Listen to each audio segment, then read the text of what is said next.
Subscribe کریں ہمارے channel کو اور بیل آئیکن کو کلک کریں تاکہ ہماری ہر نئی آنے والی ویڈیو آپ تک بآسانی پہنچ سکے۔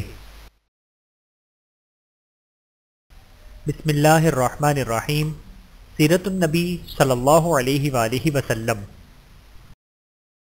غزوہ احد کی تیاری۔ حضور اقدس صلی اللہ علیہ وآلہ وسلم قبا سے مدینہ منورہ پہنچے اور صحابہ کرام رضی اللہ عنہم سے قریشی لشکر کے مقابلے کے سلسلے میں مشورہ کیا۔ حضور اکرم صلی اللہ علیہ وآلہ وسلم کی رائے یہ تھی کہ قریش پر شہر سے باہر حملہ کرنے کے بجائے شہر میں رہ کر اپنا دفاع کیا جائے۔ چنانچہ آپ صلی اللہ علیہ وآلہ وسلم نے فرمایا، اگر تمہاری رائے ہو تو تم مدینہ منورہ میں رہ کر ہی مقابلہ کرو، ان لوگوں کو وہیں رہنے دو جہاں وہ ہیں، اگر وہ وہاں پڑے رہتے ہیں تو وہ جگہ ان کے لیے بدترین ثابت ہوگی، اور اگر ان لوگوں نے شہر میں آ کر ہم پر حملہ کیا تو ہم شہر میں ان سے جنگ کریں گے، اور شہر کے بیچ و خم کو ہم ان سے زیادہ جانتے ہیں۔ آپ صلی اللہ علیہ وآلہ وسلم نے جو رائے دی تھی تمام بڑے صحابہ کرام کی وہی رائے تھی۔ منافقوں کے سردار عبداللہ ابن ابی نے بھی یہی مشورہ دیا۔ یہ شخص ظاہر میں مسلمان تھا اور اپنے لوگوں کا سردار تھا۔ دوسری طرف پرجوش جوان صحابہ اور کچھ پختہ عمر کے صحابہ یہ چاہتے تھے کہ شہر سے نکل کر دشمن کا مقابلہ کیا جائے۔ یہ مشورہ دینے والوں میں زیادہ وہ لوگ تھے جو غزوہ بدر میں شریک نہیں ہو سکے تھے، اور انہیں اس کا بہت افسوس تھا۔ وہ اپنے دلوں کے ارمان نکالنا چاہتے تھے۔ چنانچہ ان لوگوں نے کہا، ہمیں ساتھ لے کر دشمنوں کے مقابلے کے لیے باہر چلیں تاکہ وہ ہمیں کمزور اور بزدل نہ سمجھیں، ورنہ ان کے حوصلے بہت بڑھ جائیں گے، اور ہم تو یہ سوچ بھی نہیں سکتے کہ وہ ہمیں دھکیلتے ہوئے ہمارے گھروں میں گھسائیں۔ اور اے اللہ کے رسول، جو شخص بھی ہمارے علاقے میں آیا ہم سے شکست کھا کر گیا ہے، اب تو آپ ہمارے درمیان موجود ہیں، اب دشمن کیسے ہم پر غالب آ سکتا ہے۔ حضرت حمزہ رضی اللہ تعالیٰ عنہ نے بھی ان کی تائید کی۔ آخر آپ صلی اللہ علیہ وآلہ وسلم نے ان کی بات مان لی۔ پھر آپ صلی اللہ علیہ وآلہ وسلم نے جمعے کی نماز پڑھائی اور لوگوں کے سامنے واعظ فرمایا۔ انہیں حکم دیا، مسلمانوں، پوری تندہی اور ہمت کے ساتھ جنگ کرنا۔ اگر تم لوگوں نے صبر سے کام لیا تو حق تعالی تمہیں فتح اور کامرانی عطا فرمائیں گے۔ اب دشمن کے سامنے جا کر لڑنے کی تیاری کرو۔ لوگ یہ حکم سن کر خوش ہو گئے۔ اس کے بعد آپ صلی اللہ علیہ وآلہ وسلم نے سب کے ساتھ عصر کی نماز پڑھی۔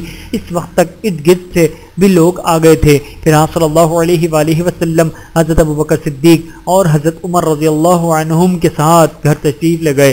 ان دونوں نے آپ صلی اللہ علیہ وآلہ وسلم کے سر پر عمامہ باندھا اور جنگی لباس پہنایا۔ باہر لوگ آپ صلی اللہ علیہ وآلہ وسلم کا انتظار کر رہے تھے اور صفے باندھے کھڑے تھے۔ اس وقت حضرت سعد بن معاذ اور حضرت اسید بن حضیر رضی اللہ عنہم نے مسلمانوں سے کہا، رسول اللہ صلی اللہ علیہ وآلہ وسلم کی مرضی شہر میں رہ کر لڑنے کی تھی، تم لوگوں نے انہیں باہر نکل کر لڑنے پر مجبور کیا۔ بہتر ہوگا تم اب بھی اس معاملے کو ان پر چھوڑ دو۔ حضور اکرم صلی اللہ علیہ وآلہ وسلم جو بھی حکم دیں گے، ان کی جو بھی رائے ہوگی بھلائی اسی میں ہوگی، اس لیے حضور اکرم صلی اللہ علیہ وآلہ وسلم کی فرمانبرداری کرو۔ باہر یہ باتیں ہو رہی تھیں، اتنے میں حضور اکرم صلی اللہ علیہ وآلہ وسلم باہر تشریف لے آئے۔ آپ صلی اللہ علیہ وآلہ وسلم نے جنگی لباس پہن رکھا تھا، دوہری ذرہ پہن رکھی تھی۔ ان ذرہوں کا نام ذات الفضول اور فضہ تھا۔ یہ آپ صلی اللہ علیہ وآلہ وسلم کو بنی قنقاع کے مال غنیمت سے ملی تھی۔ ان میں سے ذات الفضول وہ ذرہ ہے، جب حضور اکرم صلی اللہ علیہ وآلہ وسلم کا انتقال ہوا تو یہ ایک یہودی کے پاس رہن رکھی ہوئی تھی۔ حضرت ابوبکر صدیق نے یہودی کی رقم ادا کر کے اسے واپس لے لیا تھا۔ زریں آپ صلی اللہ علیہ وآلہ وسلم نے لباس کے اوپر پہن رکھی تھی۔ اس وقت ان نوجوان نے عرض کیا، اللہ کے رسول، ہمارا یہ مقصد نہیں تھا کہ آپ کی رائے کی مخالفت کریں یا آپ کو مجبور کریں، لہٰذا جو مناسب سمجھیں وہ کریں۔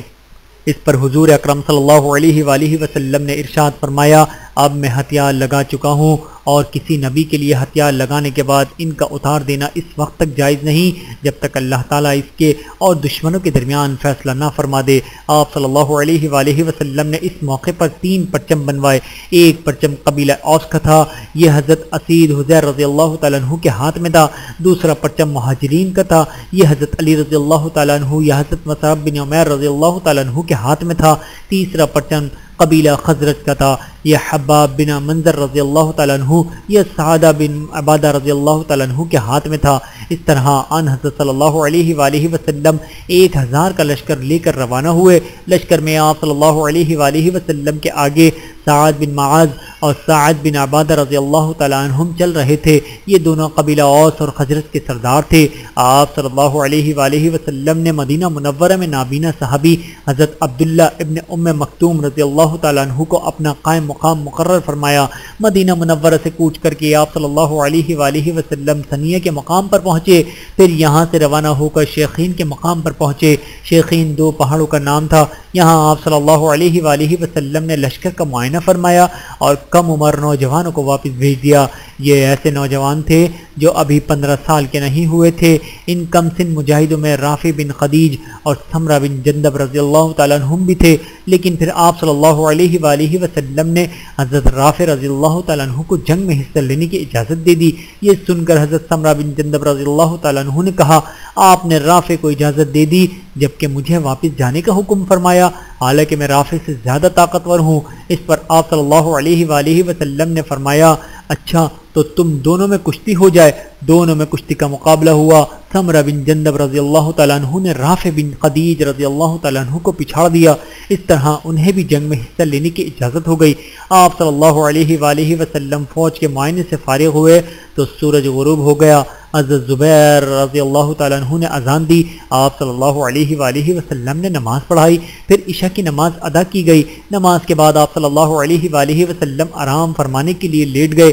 رات کے وقت پہرا دینے کے لیے آپ صلی اللہ علیہ وآلہ وسلم نے 50 مجاہدوں کا مقرر کیا۔ ان کا سالار حضرت محمد بن مسلمہ رضی اللہ تعالیٰ عنہ کو مقرر فرمایا۔ یہ تمام رات اسلامی لشکر کے گروہ پہرا دیتے رہے۔ رات کے آخری حصے میں آپ صلی اللہ علیہ وآلہ وسلم نے شیخین سے کوچ فرمایا اور صبح نماز کے وقت احد پہاڑ کے قریب پہنچ گئے۔ معرکہ احد کا آغاز۔ اسلامی لشکر نے جہاں پڑاؤ ڈالا، اس مقام کا نام شوت تھا۔ آپ صلی اللہ علیہ وآلہ وسلم نے یہاں فجر کی نماز ادا فرمائی۔ اس وقت لشکر میں عبداللہ بن ابی من سلول بھی تھا۔ یہ منافق تھا۔ اس کے ساتھ 300 جوان تھے۔ یہ سب کے سب منافق تھے۔ اس مقام پر پہنچ کر عبداللہ بن ابی نے کہا، آپ نے میری بات نہیں مانی۔ ان نوعمر لڑکوں کا مشورہ مانا، حالانکہ ان کا مشورہ کوئی مشورہ ہی نہیں تھا۔ اب خود ہی ہماری رائے کے بارے میں اندازہ ہو جائے گا، ہم بلا وجہ کیوں جانے دیں؟ اس لیے ساتھیوں واپس چلو۔ اس طرح یہ لوگ واپس لوٹ گئے۔ اب حضور اکرم صلی اللہ علیہ وآلہ وسلم کے ساتھ صرف 700 صحابہ رہ گئے۔ اس روز مسلمانوں کے پاس صرف 2 گھوڑے تھے۔ ان میں سے ایک آن حضرت صلی اللہ علیہ وآلہ وسلم کا تھا اور دوسرا ابو برہ رضی اللہ تعالیٰ عنہ کا تھا۔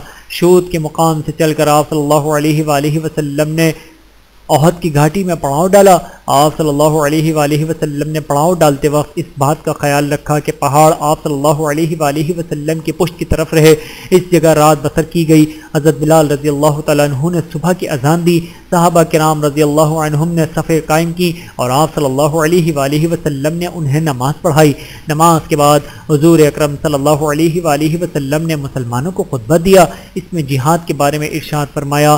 جہاد کے علاوہ حضور اکرم صلی اللہ علیہ وآلہ وسلم نے حلال روزی کمانے کے بارے میں بھی نصیحت فرمائی اور فرمایا، جبرائیل علیہ السلام نے میرے دل میں یہ وحی ڈالی ہے کہ کوئی شخص اس وقت تک نہیں مرے گا جب تک کہ وہ اپنے حصے کے رزق کا ایک ایک دانہ حاصل نہیں کر لیتا، چاہے وہ کچھ دیر میں حاصل ہو، مگر اس میں کوئی کمی واقع نہیں ہو سکتی۔ اس لیے اپنے پروردگار سے ڈرتے رہو اور رزق کی طلب میں نیک راستے اختیار کرو۔ ایسا ہرگز نہیں ہونا چاہیے کہ رزق میں دیر لگنے کی وجہ سے تم اللہ کی نافرمانی حاصل کرنے لگو۔ آپ صلی اللہ علیہ وآلہ وسلم نے یہ بھی ارشاد فرمایا، ایک مومن کا دوسرے مومن سے ایسا ہی رشتہ ہے جیسے سر اور بدن کا رشتہ ہوتا ہے۔ اگر سر میں تکلیف ہو تو سارا بدن درد سے کانپ اٹھتا ہے۔ اس کے بعد دونوں لشکر آمنے سامنے آ کھڑے ہوئے۔ مشرکوں کے لشکر کے دائیں بائیں خالد بن ولید اور اکرمہ تھے۔ یہ دونوں حضرات اس وقت تک مسلمان نہیں ہوئے تھے۔ آن حضرت صلی اللہ علیہ وآلہ وسلم نے حضرت زبیر بن عوام کو ایک دستہ دے کر فرمایا، تم خالد بن ولید کے مقابلے پر رہنا اور اس وقت تک حرکت نہ کرنا جب تک کہ میں اجازت نہ دوں۔ پھر آپ صلی اللہ علیہ وآلہ وسلم نے 50 تیر اندازوں کو ایک دستے پر حضرت عبداللہ بن جبیر کو امیر مقرر فرمایا اور انہیں اس درے پر متعین فرمایا جو مسلمانوں کے پشت پر تھا۔ اس درے پر 50 تیر انداز مقرر کرنے کی وجہ یہ تھی کہ پشت کی طرف سے دشمن حملہ نہ کر سکے۔ حضور اکرم صلی اللہ علیہ وآلہ وسلم نے ان 50 تیر اندازوں سے فرمایا، تم مشرکوں کے گھڑ سوارو دستوں کو تیر اندازی کر کے ہم سے دور ہی رکھنا، کہیں ایسا نہ ہو کہ وہ پشت کی طرف سے آ کر حملہ کر دیں، ہمیں چاہے فتح ہو یا شکست تم اپنی جگہ سے نہ ہلنا۔ اس کے بعد حضور اکرم صلی اللہ علیہ وآلہ وسلم نے ایک تلوار نکالی اور فرمایا کون مجھ سے یہ تلوار لے کر اس کا حق ادا کر سکتا ہے؟ اس پر کئی صحابہ کرام اٹھ کر آپ صلی اللہ علیہ وآلہ وسلم کی طرف لپکے، لیکن آپ صلی اللہ علیہ وآلہ وسلم نے وہ تلوار نہیں دی۔ ان حضرات میں حضرت علی رضی اللہ تعالیٰ عنہ بھی تھے۔ آپ صلی اللہ علیہ وآلہ وسلم نے ان صحابہ سے فرمایا بیٹھ جاؤ۔ حضرت زبیر بن عوام رضی اللہ تعالیٰ عنہ نے بھی وہ تلوار لینے کی 3 بار کوشش کی، مگر آپ صلی اللہ علیہ وآلہ وسلم نے ہر مرتبہ انکار کر دیا۔ آخر صحابہ کے مجمع میں سے حضرت ابو دجانہ رضی اللہ تعالیٰ عنہ اٹھے اور عرض کیا میں اس تلوار کا حق ادا کروں گا۔ آپ صلی اللہ علیہ وآلہ وسلم نے وہ تلوار انہیں عطا فرما دی۔ ابو دجانہ رضی اللہ تعالیٰ عنہ بے حد بہادر تھے، جنگ کے دوران غرور کے انداز میں اکڑ کر چلا کرتے تھے۔ جب آپ صلی اللہ علیہ وآلہ وسلم نے انہیں دونوں لشکروں کے درمیان اکڑ کر چلتے دیکھا تو فرمایا یہ چال ایسی ہے جس سے اللہ تعالیٰ نفرت فرماتا ہے، سوائے اس قسم کے موقع کے، یعنی دشمنوں کا سامنا کرتے وقت یہ چال جائز ہے تاکہ یہ ظاہر ہو کہ ایسا شخص دشمن سے ذرا بھی خوف زدہ نہیں ہے اور نہ اسے دشمن کے جنگی ساز و سامان کی پرواہ ہے۔ پھر دونوں لشکر ایک دوسرے کے بالکل نزدیک آ گئے۔ اس وقت مشرکوں کے لشکر سے ایک اونٹ سوار آگے نکلا اور مبارزت طلب کی، یعنی مقابلے کے لیے للکارا۔ اس نے 3 مرتبہ پکارا، تب حضرت زبیر بن عوام نے اسلامی صفوں سے نکل کر اس کی طرف بڑھے۔ حضرت زبیر رضی اللہ تعالیٰ عنہ اس وقت پیدل تھے جبکہ دشمن اونٹ پر سوار تھا۔ اس کے نزدیک پہنچتے ہی حضرت زبیر بن عوام رضی اللہ تعالیٰ عنہ ایک دم زور سے اچھلے اور اس کی اونچائی کے برابر پہنچ گئے، ساتھ ہی انہوں نے اس کی گردن پکڑ لی۔ دونوں میں اونٹ پر ہی زور آزمائی ہونے لگی۔ ان کی زور آزمائی دیکھ کر آن حضرت صلی اللہ علیہ وآلہ وسلم نے ارشاد فرمایا ان میں سے جو پہلے نیچے گرے گا وہی مارا جائے گا۔ اچانک وہ مشرک نیچے گرا، پھر حضرت زبیر رضی اللہ تعالیٰ عنہ اس پر گرے۔ گرتے ہی انہوں نے فوراً ہی اس پر تلوار کا وار کیا اور وہ جہنم رسید ہو گیا۔ آن حضرت صلی اللہ علیہ وآلہ وسلم نے حضرت زبیر کی تعریف ان الفاظ میں بیان فرمائی ہر نبی کا ایک حواری یعنی خاص ساتھی ہوتا ہے اور میرے حواری زبیر ہیں۔ پھر آپ صلی اللہ علیہ وآلہ وسلم نے ارشاد فرمایا اگر اس مشرک کے مقابلے کے لیے زبیر نہ نکلتے تو میں خود نکلتا۔ اس کے بعد مشرکوں کی صف میں ایک شخص اور نکلا، اس کا نام طلحہ بن ابو طلحہ تھا، یہ قبیلہ عبدالدار سے تھا، اس کے ہاتھ میں پرچم تھا۔ اب اس نے مبارزت طلب کی، اس نے بھی کئی بار مسلمانوں کو للکارا۔ تب حضرت علی رضی اللہ تعالیٰ عنہ مسلمانوں کے صفوں میں سے نکل کر اس کے سامنے پہنچ گئے۔ اب ان دونوں میں مقابلہ شروع ہوا، دونوں نے ایک دوسرے پر تلوار کے وار کیے۔ حضرت علی رضی اللہ تعالیٰ عنہ کا وار اس کی ٹانگ پر لگا، ٹانگ کٹ گئی، وہ بری طرح گرا اور اس کے کپڑے الٹ گئے۔ اس طرح وہ برہنہ ہو گیا اور پکار اٹھا میرے بھائی میں خدا کا واسطہ دے کر تم سے رحم کی بھیک مانگتا ہوں۔ حق ادا کر دیا۔ حضرت علی رضی اللہ تعالیٰ عنہ طلحہ بن ابو طلحہ کو چھوڑ کر لوٹ آئے۔ آن حضرت صلی اللہ علیہ وآلہ وسلم نے ان سے پوچھا اے علی تم نے اسے کیوں چھوڑ دیا؟ انہوں نے عرض کیا اللہ کے رسول اس نے مجھے خدا کا واسطہ دے کر رحم کی درخواست کی تھی، آپ نے ارشاد فرمایا اسے قتل کر آؤ۔ چنانچہ حضرت علی رضی اللہ تعالیٰ عنہ گئے اور اسے قتل کر ڈالا۔ اس کے قتل کے بعد مشرکوں کا پرچم اس کے بھائی عثمان بن ابو طلحہ نے لے لیا۔ اس کے مقابلے پر حضرت حمزہ رضی اللہ تعالیٰ عنہ آئے، انہوں نے اس کے نزدیک پہنچتے ہی تلوار کا وار کیا، اس وار سے اس کا کندھا کٹ گیا، وہ گر پڑا، دوسرے وار سے انہوں نے اس کا خاتمہ کر دیا۔ اب طلحہ کا بیٹا مسافہ آگے بڑھا، حضرت عاصم بن ثابت رضی اللہ تعالیٰ عنہ نے اس پر تیر چلایا، وہ بھی ہلاک ہو گیا۔ اس کے بعد اس کا بھائی حارث میدان میں نکلا، حضرت عاصم رضی اللہ تعالیٰ عنہ نے اسے بھی تاک کر کے تیر مارا، وہ بھی مارا گیا۔ ان دونوں کی ماں بھی لشکر میں موجود تھی، اس کا نام سلافہ تھا۔ ان کے دونوں بیٹوں نے ماں کی گود میں دم توڑا۔ مرنے سے پہلے سلافہ نے پوچھا بیٹے تمہیں کس نے زخمی کیا؟ ایک بیٹے نے جواب دیا میں نے اس کی آواز سنی ہے، تیر چلانے سے پہلے اس نے کہا تھا لے اس کو سنبھال، میں ابو الفلاح ہوں، فلاح کا بیٹا ہوں، میں ابو الفلاح کا بیٹا ہوں۔ اس جملے سے سلافہ جان گئی کہ وہ تیر انداز حضرت عاصم بن ثابت رضی اللہ تعالیٰ عنہ ہیں۔ چنانچہ اس نے قسم کھائی اگر عاصم کا سر میرے ہاتھ لگا تو میں اس کی کھوپڑی میں شراب پیوں گی۔ ساتھ ہی اس نے اعلان کیا کہ جو شخص جو شخص بھی عاصم بن ثابت کا سر کاٹ کر میرے پاس لائے گا میں اسے 100 اونٹ انعام میں دوں گی۔ حضرت عاصم رضی اللہ تعالیٰ عنہ اس جنگ میں شہید نہیں ہوئے، یہ واقعہ رجیم میں شہید ہوئے جس کا ذکر اپنے وقت پر آئے گا انشاءاللہ۔ ان دونوں کے قتل کے بعد ان کے بھائی کلاب بن طلحہ نے پرچم اٹھا لیا، اسے حضرت زبیر رضی اللہ تعالیٰ عنہ نے قتل کر دیا۔ کلاب کے بعد اس کے بھائی جلاس ابن طلحہ نے پرچم اٹھایا، اسے حضرت طلحہ بن عبید اللہ رضی اللہ تعالیٰ عنہ نے قتل کر دیا۔ اس طرح یہ چاروں اپنے باپ کی طرح وہیں قتل ہو گئے۔ ان کے چچا عثمان بن ابو طلحہ اور ابو سعید بن ابو طلحہ بھی اسی غزوہ احد میں مارے گئے۔ اس کے بعد قریشی پرچم ارطا بن شرجیل نے اٹھایا، اس کے مقابلے میں حضرت علی آئے، وہ ان کے ہاتھوں مارا گیا۔ اس کے بعد شریع ابن قارض نے پرچم اٹھایا، وہ بھی مارا گیا۔ روایت میں یہ نہیں آیا کہ یہ کس کے ہاتھوں مارا گیا۔ اس کے بعد پرچم ابو زید بن عمرو نے اٹھایا، اسے حضرت قزمان رضی اللہ تعالیٰ عنہ نے قتل کیا۔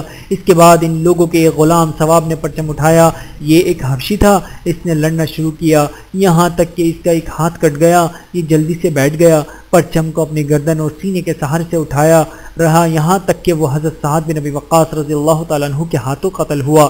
اب عام جنگ شروع ہو گئی، دونوں لشکر ایک دوسرے پر پوری قوت سے حملہ آور ہوئے۔ اس جنگ کے شروع ہی میں مشرکوں کے گھڑ سوار دستے نے 3 مرتبہ اسلامی لشکر پر حملہ کیا، مگر آن حضرت صلی اللہ علیہ وآلہ وسلم نے پہاڑی کے اوپر تیر اندازوں کا جو دستہ مقرر فرمایا تھا وہ ہر مرتبہ تیروں کی باڑ مار کر اس دستے کو پیچھے ہٹنے پر مجبور کر دیتا تھا۔ مشرکین تینوں مرتبہ بدحواسی کے عالم میں پیچھے ہٹنے پر مجبور ہوئے۔ اس کے بعد مسلمانوں نے مشرکوں پر حملہ کیا۔ یہ حملہ اس قدر شدید تھا کہ مشرکوں کی طاقت کو زبردست نقصان پہنچا۔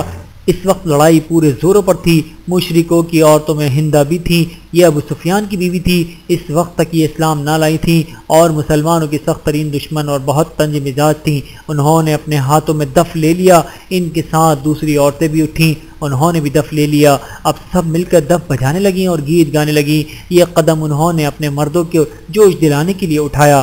ادھر آن حضرت صلی اللہ علیہ وآلہ وسلم نے ابو دجانہ رضی اللہ تعالیٰ عنہ کو جو تلوار عطا فرمائی تھی انہوں نے اس کا حق ادا کر دیا۔ حضرت زبیر بن عوام رضی اللہ تعالیٰ عنہ فرماتے ہیں کہ جب آپ صلی اللہ علیہ وآلہ وسلم نے اعلان فرمایا تھا کہ اس تلوار کا حق کون ادا کرے گا تو میرے 3 مرتبہ تلوار مانگنے کے باوجود آپ نے وہ تلوار مجھے مرمت نہ فرمائی، حالانکہ میں آپ کا پھوپھی زاد تھا۔ پھر آپ صلی اللہ علیہ وآلہ وسلم نے تلوار ابو دجانہ کو دے دی۔ میں نے دل میں کہا دیکھتا ہوں کہ یہ اس تلوار کا حق کس طرح ادا کرتے ہیں۔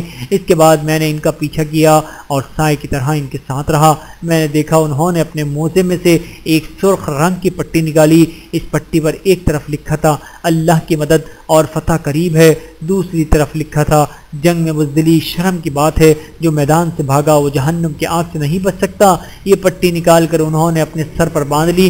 انصاری مسلمانوں نے جب یہ دیکھا تو وہ بول اٹھے ابو دجانہ نے موت کی پنڈلی باندھ لی ہے۔ انصاریوں میں یہ بات مشہور تھی کہ حضرت ابو دجانہ رضی اللہ تعالیٰ عنہ جب یہ پٹی سر پر باندھ دیتے ہیں تو پھر دشمنوں پر اس طرح ٹوٹتے ہیں کہ کوئی ان کے مقابلے پر ٹک نہیں سکتا تھا۔ چنانچہ اس پٹی کے باندھنے کے بعد انہوں نے انتہائی خوفناک انداز میں جنگ شروع کر دی۔ وہ دشمن پر موت بن کر گرے، انہیں گاجر مولی کی طرح کاٹ کر رکھ دیا۔ دشمنوں کو اس حد تک قتل کیا کہ آخر یہ تلوار مڑ گئی اور مڑ کر دراندی جیسی ہو گئی۔ اس وقت مسلمان پکار اٹھے ابو دجانہ نے واقعی تلوار کا حق ادا کر دیا۔ حضرت زبیر رضی اللہ تعالیٰ عنہ کہتے ہیں کہ مشرکوں میں سے ایک شخص میدان میں جنگ میں زخمی مسلمانوں کو تلاش کر کر کے شہید کر رہا تھا۔ میری نظر اس پر پڑی تو میں نے دعا مانگی یا اللہ اس کا سامنا ابو دجانہ سے ہو جائے۔ اللہ تعالیٰ نے میری دعا قبول فرمائی اور اس کا آمنا سامنا ابو دجانہ رضی اللہ تعالیٰ عنہ سے ہو گیا۔ اب دونوں میں تلوار کے وار ہونے لگے۔ اچانک اس مشرک نے ابو دجانہ رضی اللہ تعالیٰ عنہ پر تلوار بلند کی، پانسا پلٹ گیا۔ مشرک کے اس وار کو ابو دجانہ رضی اللہ تعالیٰ عنہ نے اپنے چمڑے کے ڈھال پر روکا۔ مشرک کی تلوار ان کی ڈھال میں پھنس گئی۔ بس اس موقع سے فائدہ اٹھاتے ہوئے ابو دجانہ نے فوراً اپنی تلوار سے اس کا کام تمام کر دیا۔ حضرت سعد بن ابی وقاص فرماتے ہیں کہ پھر ایک موقع پر میں نے ابو دجانہ کو وہی تلوار ہند بن عتبہ کو قتل کرنے کے لیے بلند کرتے دیکھا، لیکن پھر انہوں نے اس عورت کو قتل نہ کیا۔ اس بارے میں جب ان سے پوچھا گیا تو انہوں نے جواب دیا میں نے مناسب نہ سمجھا کہ رسول اللہ صلی اللہ علیہ وآلہ وسلم کی تلوار سے ایک عورت کو قتل کروں، اس لیے اسے چھوڑ کر ہٹ گیا۔ حضرت حمزہ رضی اللہ تعالیٰ عنہ ان کی طرح انتہائی سرفروشی سے جنگ کر رہے تھے۔ اس روز حضرت حمزہ بیک وقت 2 تلواروں سے لڑ رہے تھے، یعنی ان کے دونوں ہاتھوں میں تلواریں تھیں، اور لڑتے ہوئے وہ کہتے جا رہے تھے میں اللہ کا شیر ہوں۔ ایسے میں صبا بن عبد العزیٰ ان کے سامنے آ گیا، انہوں نے اسے للکارا، پھر تیزی سے اس کی طرف بڑھے اور اس کے سر پر پہنچ کر تلوار کا وار کیا۔ صبا فوراً ہی ڈھیر ہو گیا۔ حضرت حمزہ اس روز اس قدر دلیری سے لڑے کہ ان کے ہاتھوں سے 31 مشرک مارے گئے۔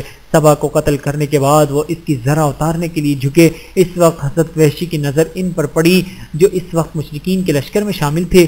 جھکنے کی وجہ سے حمزہ رضی اللہ تعالیٰ عنہ کی ذرا پیٹ سر سے سرک گئی تھی۔ حضرت وحشی یہ واقعہ سناتے ہوئے فرماتے ہیں میں فوراً نیزہ تاک کر مارا، وہ ان کے پیٹ میں لگا۔ میں ان کی طرف بڑھا، انہوں نے مجھے دیکھا اور شدید زخمی حالت کے باوجود انہوں نے اٹھ کر مجھ پر حملہ کرنے کی کوشش کی، لیکن پھر کمزوری کی وجہ سے گر گئے۔ کچھ دیر تک میں ایک طرف دبکا رہا۔ جب مجھے اطمینان ہو گیا کہ ان کی روح نکل چکی ہے تب ان کے قریب گیا۔ وہ واقعی شہید ہو چکے تھے۔ میں وہاں سے ہٹ آیا اور اپنی جگہ پر جا کر بیٹھ گیا، کیونکہ مجھے صرف ان کے قتل کی دلچسپی تھی اور اس جنگ میں کسی کو قتل کرنے کی خواہش نہیں تھی، اور اس کی وجہ یہ تھی کہ مجھ سے وعدہ کیا گیا تھا کہ اگر میں نے حضرت حمزہ کو قتل کر دیا تو مجھے آزاد کر دیا جائے گا۔ حضرت وحشی رضی اللہ تعالیٰ عنہ حضرت جبیر بن مطعم رضی اللہ تعالیٰ عنہ کے غلام تھے اور اس وقت تک مسلمان نہیں ہوئے تھے۔ ادھر مشرکوں کے پرچم بردار جب ایک ایک کر کے ختم ہو گئے اور کوئی پرچم اٹھانے والا نہ رہا تو ان کی بدلی پھیل گئی، وہ پسپا ہونے لگے، پیٹ پھیر کر بھاگنے لگے۔ ایسے میں وہ چیخ اور چلا رہے تھے۔ ان کی عورتیں جو کچھ دیر پہلے جوش دلانے کے لیے اشعار پڑھ رہی تھیں اپنے دب پھینک کر پہاڑ کی طرف بھاگیں۔ ان پر بدحواسی اس قدر سوار ہوئی کہ اپنے کپڑے نوچنے لگیں۔ مسلمانوں نے جب دشمنوں کو بھاگتے دیکھا تو ان کا پیچھا کرنے لگے، انہیں قتل کرنے لگے، ان کے ہتھیار اور مال غنیمت پر قبضہ کرنے لگے۔ اب یہاں اس موقع پر ایک عجیب واقعہ رونما ہو گیا۔ آن حضرت صلی اللہ علیہ وآلہ وسلم نے پہاڑ کے درے پر 50 تیر انداز مقرر فرمائے تھے اور انہیں واضح طور پر ہدایت فرمائی تھی کہ وہ اپنی جگہ نہ چھوڑیں۔ ان کے امیر حضرت عبداللہ بن جبیر رضی اللہ تعالیٰ عنہ تھے۔ اس دستے نے جب کافروں کو بھاگتے دیکھا اور مسلمانوں کو مال غنیمت جمع کرتے دیکھا تو یہ بھی اپنی جگہ چھوڑنے لگے۔ یہ دیکھ کر حضرت عبداللہ بن جبیر رضی اللہ تعالیٰ عنہ بولے کہاں جا رہے ہو؟ ہمیں یہاں سے ہٹنا نہیں چاہیے، اللہ کے رسول نے ہمیں ہدایت فرمائی تھی کہ اپنی جگہ پر جمے رہیں اور یہاں سے نہ ہٹیں۔ اس پر ان کے ساتھی بولے اب مشرکوں کو شکست ہو گئی ہے، اب ہم یہاں ٹھہر کر کیا کریں گے؟ حضرت عبداللہ انہیں روکتے رہ گئے لیکن وہ نہ مانے اور میدان میں چلے گئے۔ حضرت عبداللہ بن جبیر اور چند ساتھی البتہ وہیں رکے رہے۔ ان کی تعداد 10 سے بھی کم تھی۔ انہوں نے نیچے کا رخ کرنے والوں سے کہا ہم رسول اللہ صلی اللہ علیہ وآلہ وسلم کے حکم کی خلاف ورزی ہرگز نہیں کریں گے۔ اس طرح وہاں 10 سے بھی کم مجاہد رہ گئے۔ اس وقت حضرت خالد بن ولید کی نظر درے پر پڑی۔ یہ کافروں کے ایک دستے کے سالار تھے اور لشکر کے دائیں بازو پر مقرر تھے۔ شکست کے بعد یہ اس طرح پسپا ہو رہے تھے کہ درے پر نظر پڑی۔ جنگ کے دوران بھی یہ اس طرف سے بار بار حملہ کرنے کی کوشش کرتے رہے تھے لیکن 50 تیر اندازوں کے تیروں کی بوچھاڑ نے ان کی پیش قدمی روک دی تھی۔ اب انہوں نے دیکھا کہ وہاں 50 کے بجائے چند مسلمان رہ گئے ہیں تو یہ اپنے دستے کے ساتھ ان پر حملہ آور ہوئے۔ ان کے دستے کے ساتھ ہی اکرمہ بن ابو جہل بھی اپنے دستے کے ساتھ اس طرف پلٹ پڑے۔ اس طرح پورے 2 دستوں نے ان چند مسلمانوں پر حملہ کیا۔ ان کا یہ حملہ اس قدر زبردست تھا کہ یہ حملے میں حضرت عبداللہ بن جبیر رضی اللہ تعالیٰ عنہ اور ان کے ساتھی شہید ہو گئے۔ مشرکوں نے حضرت عبداللہ بن جبیر رضی اللہ تعالیٰ عنہ کی لاش کا مسئلہ کیا، یعنی ان کے ناک، کان، ہاتھ اور پیر کاٹ ڈالے۔ ان کے جسم پر اتنے نیزے لگے تھے کہ پورا جسم چھلنی ہو کر رہ گیا تھا، لیکن آفرین ہے اس مرد مجاہد پر کہ وہ حضور اکرم صلی اللہ علیہ وآلہ وسلم کے حکم پر وہاں سے نہ ہٹے۔ اب ان دونوں دستوں نے اس درے کی طرف سے مسلمانوں کے پشت پر اچانک بہت زور کا حملہ کیا۔ مسلمان اس وقت مال غنیمت لوٹنے میں مصروف تھے۔ ان میں سے اکثر نے اپنی تلواروں میں نیام ڈال لی تھی۔ اس تابڑ توڑ حملے نے انہیں بدحواسہ کر دیا۔ کافر اس وقت پورے پرجوش کی حالت میں تھے، یا حبل یا عزا کے نعرے لگا رہے تھے، یعنی اپنے بتوں کے نام پکار رہے تھے۔ مسلمان اس حملے سے اس قدر بدحواس ہوئے کہ ادھر ادھر بھاگنے لگے۔ اس وقت تک انہوں نے جتنے کافروں کو قیدی بنا لیا تھا یا جتنا مال غنیمت لوٹ چکے تھے وہ سب چھوڑ کر بھاگ کھڑے ہوئے۔ مشرکوں کا پرچم اس وقت تک زمین پر پڑا تھا۔ ایک مشرک عورت بنتی المقا کی نظر اس پر پڑی تو اس نے لپک کر اس کو اٹھا لیا اور بلند کر دیا۔ اب تک جو مشرک بھاگ رہے تھے وہ بھی اپنے پرچم کو بلند ہوتے دیکھ کر پلٹ پڑے۔ وہ جان گئے کہ جنگ کا پانسا پلٹ چکا ہے۔ اب سب دوڑ دوڑ کر اپنے پرچم کے گرد جمع ہونے لگے اور بدحواس مسلمانوں پر حملہ آور ہونے لگے۔ ایسے میں ایک مشرک ابن قما نے پکار کر کہا، محمد قتل کر دیے گئے معاذ اللہ۔ اس خبر نے مسلمانوں کو اور زیادہ بدحواس کر دیا۔ جب پروانے شمع رسالت پر نثار ہوئے، ایسے میں کسی صحابی نے کہا، جب کہ آن حضرت صلی اللہ علیہ وآلہ وسلم قتل ہو چکے ہیں تو ہم لڑ کر کیا کریں گے؟ اس پر کچھ اور صحابہ کرام رضوان اللہ عنہم نے کہا، اگر اللہ کے رسول صلی اللہ علیہ وآلہ وسلم شہید ہو گئے ہیں تو کیا تم اپنے نبی کے دین کے لیے نہیں لڑو گے تاکہ تم شہید کی حیثیت سے اپنے خدا کے سامنے حاضر ہو؟ حضرت ثابت بن دبا رضی اللہ تعالیٰ عنہ نے پکار کر کہا، اے گروہ انصار، اگر محمد صلی اللہ علیہ وآلہ وسلم شہید ہو گئے ہیں تو اللہ تعالیٰ تو زندہ ہے، اسے تو موت نہیں آ سکتی، اپنے دین کے لیے لڑو، اللہ تعالیٰ تمہیں فتح و کامرانی عطا فرمائیں گے۔ یہ سنتے ہی انصار کے ایک گروہ نے مشرکوں کے اس دستے پر حملہ کر دیا جس میں خالد بن ولید، اکرمہ بن ابو جہل، عمرو بن عاص اور زرار بن خطاب موجود تھے، اور یہ چاروں زبردست جنگجو تھے۔ انصار کے حملے کے جواب میں خالد بن ولید نے ان پر جوابی حملہ کیا۔ اس جوابی حملے میں ابن دجا رضی اللہ تعالیٰ عنہ اور ان کے ساتھی شہید ہو گئے۔ بدحواسی کے عالم میں کچھ لوگ مدینے کی طرف پلٹ پڑے تھے۔ ان کے راستے میں ایمن رضی اللہ تعالیٰ عنہ آ گئیں۔ وہ بولیں، مسلمانوں، یہ کیا تم پیٹ پھیر کر جا رہے ہو؟ اس پر وہ پلٹ پڑے اور مشرکوں پر حملہ آور ہوئے۔ دوسری طرف مسلمانوں کے تتر بتر ہونے کی وجہ سے مشرکوں کے ایک گروہ نے نبی کریم صلی اللہ علیہ وآلہ وسلم پر حملہ کر دیا۔ آپ صلی اللہ علیہ وآلہ وسلم اس سخت وقت میں بھی ثابت قدم رہے اور اپنی جگہ پر جمے رہے۔ اسی عالم میں آپ صلی اللہ علیہ وآلہ وسلم اپنے صحابہ رضی اللہ عنہم سے فرما رہے تھے، اے فلاں میری طرف آؤ، اے فلاں میری طرف آؤ، میں اللہ کا رسول ہوں۔ ہر طرف سے آپ صلی اللہ علیہ وآلہ وسلم پر تیروں کی بوچھاڑ ہو رہی تھی۔ اس حالت میں ان تیروں سے اللہ تعالیٰ نے آپ صلی اللہ علیہ وآلہ وسلم کی حفاظت فرمائی۔ اس نازک وقت میں صحابہ کرام رضوان اللہ عنہم کی ایک جماعت نے آپ صلی اللہ علیہ وآلہ وسلم کے گرد جمع رہی۔ یہ جماعت مشرکوں کے مسلسل حملوں کو روک رہی تھی، خود کو پروانوں کی طرح نبی کریم صلی اللہ علیہ وآلہ وسلم پر قربان کر رہی تھی۔ ان میں حضرت ابو طلحہ رضی اللہ تعالیٰ عنہ بھی تھے۔ وہ دشمن کے وار اپنی ڈھال پر روک رہے تھے۔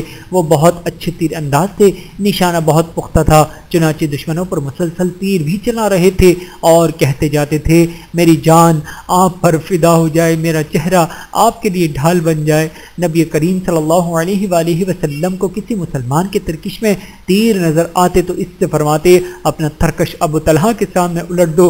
حضرت ابو طلحہ رضی اللہ تعالیٰ عنہ نے اس روز اس قدر تیر اندازی کی کہ ان کے ہاتھ سے 3 کمانیں ٹوٹ گئیں۔ حضور اکرم صلی اللہ علیہ وآلہ وسلم دشمن کو دیکھنے کے لیے سر اوپر کو کرتے تو حضرت طلحہ رضی اللہ تعالیٰ عنہ پکار اٹھتے، اے اللہ کے رسول، آپ اپنا سر اوپر نہ کریں، کہیں کوئی تیر آپ کو نہ لگ جائے۔ پھر خود پنجوں کے بل حضور اکرم صلی اللہ علیہ وآلہ وسلم کے بالکل سامنے آ جاتے تاکہ حضور اکرم صلی اللہ علیہ وآلہ وسلم محفوظ رہیں، کوئی تیر لگے تو مجھے لگے۔ اس دوران نبی کریم صلی اللہ علیہ وآلہ وسلم کے پاس جو کمان تھی اس کا نام کتوم تھا۔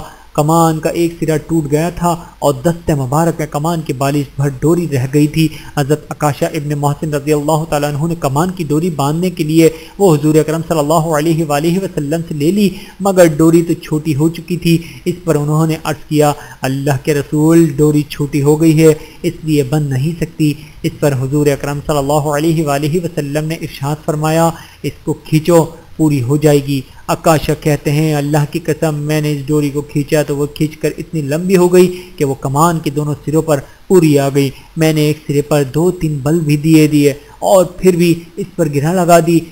اس وقت آپ صلی اللہ علیہ وآلہ وسلم کے پاس جو صحابہ کرام رضی اللہ عنہم موجود تھے انہوں نے دشمنوں پر زبردست جنگ کی۔ ان میں حضرت سعد بن ابی وقاص بھی تھے، یہ بھی زبردست تیر انداز تھے۔ یہ کہتے ہیں کہ نبی کریم صلی اللہ علیہ وآلہ وسلم تیر اٹھا کر مجھے دے رہے تھے اور فرماتے جاتے تھے، اے سعد تیر اندازی کرتے جاؤ، تم پر میرے ماں باپ قربان۔ وہ فرماتے ہیں، حضور اکرم صلی اللہ علیہ وآلہ وسلم کے ہاتھ سے مجھے ایک تیر ایسا بھی ملا جس کے سرے پر پل تیز دھار نوک والا حصہ نہیں تھا۔ آپ صلی اللہ علیہ وآلہ وسلم نے بھی دیکھ لیا کہ تیر کا پھل نہیں ہے۔ آپ صلی اللہ علیہ وآلہ وسلم نے ارشاد فرمایا یہی تیر چلاؤ۔ اس پر حضرت سعد نے دعا کرتے ہوئے کہا اے اللہ یہ تیرا تیر ہے، تو اس کو دشمن کے سینے میں پیوست کر دے۔ ساتھیان حضرت صلی اللہ علیہ وآلہ وسلم فرما رہے تھے اے اللہ سعد کی دعا قبول فرما، اے اللہ اس کی تیر اندازی کو درست فرما۔ پھر حضرت سعد بن ابی وقاص کا ترکش خالی ہو گیا، تیر ختم ہو گئے۔ تب نبی کریم صلی اللہ علیہ وآلہ وسلم نے اپنا ترکش ان کے سامنے الٹ دیا۔ حضرت سعد رضی اللہ تعالیٰ عنہ پھر تیر چلانے لگے۔ کہا جاتا ہے حضرت سعد بن ابی وقاص مستجاب الدعوات تھے، یعنی ان کی دعا قبول ہوتی تھی۔ ایک بار حضرت سعد بن ابی وقاص سے کسی نے پوچھا آپ کی دعائیں کیوں قبول فوراً ہوتی ہیں؟ انہوں نے جواب دیا میں زندگی بھر کوئی لقمہ یہ جانے بغیر منہ تک نہیں لے گیا کہ یہ کہاں سے آیا ہے، مطلب یہ کہ ہمیشہ حلال کھایا ہے۔ اس بارے میں حضور اکرم صلی اللہ علیہ وآلہ وسلم کا فرمان ہے قسم اس ذات کی جس کے قبضے میں میری جان ہے، جب بھی کوئی بندہ حرام لقمہ اپنے پیٹ میں ڈالتا ہے تو 40 دن تک اس کی کوئی دعا قبول نہیں ہوتی۔ اسی سلسلے میں ایک حدیث کے الفاظ یہ ہیں جس کا کمانا حرام ہو، جس کا پینا حرام ہو اور جس کا لباس حرام ہو اس کی دعائیں کیسے قبول ہو سکتی ہیں؟ اس روز حضرت سعد رضی اللہ تعالیٰ عنہ نے 1000 تیر چلائے۔ ہر تیر پر آن حضرت صلی اللہ علیہ وآلہ وسلم نے ان سے یہ فرمایا تیر اندازی کرو تم پر میرے ماں باپ قربان ہو۔ حضرت علی رضی اللہ تعالیٰ عنہ فرماتے ہیں میں نے نبی کریم صلی اللہ علیہ وآلہ وسلم سے یہ جملہ حضرت سعد کے سوا اور کسی کے لیے کہتے ہوئے نہیں سنا کہ میرے ماں باپ تم پر قربان ہو۔ حضرت سعد رضی اللہ تعالیٰ عنہ رشتے میں حضور اکرم صلی اللہ علیہ وآلہ وسلم کے ماموں لگتے تھے، اسی لیے ان کے بارے میں حضور اکرم صلی اللہ علیہ وآلہ وسلم یہ بھی فرمایا کرتے تھے یہ سعد میرے ماموں ہیں، کوئی مجھے ایسا ماموں تو دکھائے۔ اس روز حضرت سعد رضی اللہ تعالیٰ عنہ کے علاوہ حضرت سہیل بن حنیف رضی اللہ تعالیٰ عنہ بھی تیر چلائے، جو کہ اس نازک وقت میں حضور اکرم صلی اللہ علیہ وآلہ وسلم کے قریب رہنے والوں میں شامل تھے۔ حضرت زید بن عاصم رضی اللہ تعالیٰ عنہ کی بیوی حضرت ام عمارہ رضی اللہ تعالیٰ عنہ اس روز مجاہدوں کو پانی پلا رہی تھی جب جنگ کا پانسا پلٹا، مسلمانوں کی فتح شکست میں بدلی تو یہ اس وقت بھی زخمیوں کو پانی پلا رہی تھی۔ صحابہ اور صحابیات کی فداکاری۔ حضرت ام عمارہ رضی اللہ تعالیٰ عنہ کا اصل نام نصیبہ ہے۔ انہوں نے مسلمانوں کو بھاگتے دیکھا اور مشرکوں کو نبی کریم صلی اللہ علیہ وآلہ وسلم کے گرد جمع ہوتے دیکھا تو بے چین ہو گئیں۔ جلدی سے آپ صلی اللہ علیہ وآلہ وسلم کے قریب پہنچیں اور تلوار کے ذریعے دشمنوں سے لڑنے لگیں۔ تلوار چلاتے چلاتے جب زخمی ہو گئیں تو تیر کمان سنبھال لیا اور مشرکوں پر تیر چلانے لگیں۔ ایسے میں انہوں نے ابن قیمہ مشرک کو آتے دیکھا، وہ یہ کہتا ہوا آگے بڑھا چلا آ رہا تھا مجھے بتاؤ محمد کہاں ہیں، اگر آج وہ بچ گئے تو سمجھو میں نہیں بچا۔ یہ کہنے سے اس کا مقصد یہ تھا کہ آج یا وہ رہیں گے یا میں رہوں گا۔ جب وہ قریب آیا تو حضرت ام عمارہ رضی اللہ تعالیٰ عنہ اور مصعب بن عمیر رضی اللہ تعالیٰ عنہ نے اس کا راستہ روکا۔ اسی وقت اس نے حضرت ام عمارہ رضی اللہ تعالیٰ عنہ پر حملہ کیا، ان کے کندھے پر زخم آیا۔ حضرت ام عمارہ نے بھی اس پر تلوار کے کئی وار کیے مگر وہ 2 زرہیں پہنا ہوا تھا، اس کے وار سے محفوظ رہا۔ ان کی کوششوں کو دیکھ کر حضور اکرم صلی اللہ علیہ وآلہ وسلم نے ارشاد فرمایا اللہ تمہارے گھرانے میں برکت عطا فرمائے۔ اس پر حضرت ام عمارہ رضی اللہ تعالیٰ عنہ نے عرض کیا اللہ کے رسول ہمارے لیے دعا فرمائیے کہ ہم جنت میں آپ کے ساتھ ہوں۔ آپ صلی اللہ علیہ وآلہ وسلم نے فرمایا اے اللہ انہیں جنت میں میرا رفیق اور ساتھی بنا۔ اس وقت حضرت ام عمارہ نے کہا اب مجھے اس کی پرواہ نہیں کہ دنیا میں مجھ پر کیا گزرتی ہے۔ نبی کریم صلی اللہ علیہ وآلہ وسلم فرماتے ہیں احد کے دن دائیں بائیں جدھر بھی دیکھتا تھا ام عمارہ کو دیکھتا تھا کہ میرے بچاؤ اور میری حفاظت کے لیے جان کی بازی لگا کر دشمنوں سے لڑ رہی ہیں۔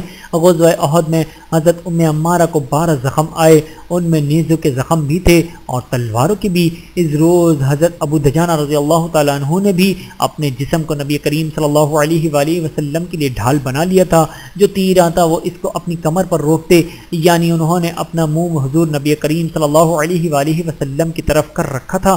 اس طرح وہ تمام تیر اپنی کمر پر لے رہے تھے تاکہ آپ صلی اللہ علیہ وآلہ وسلم محفوظ رہیں۔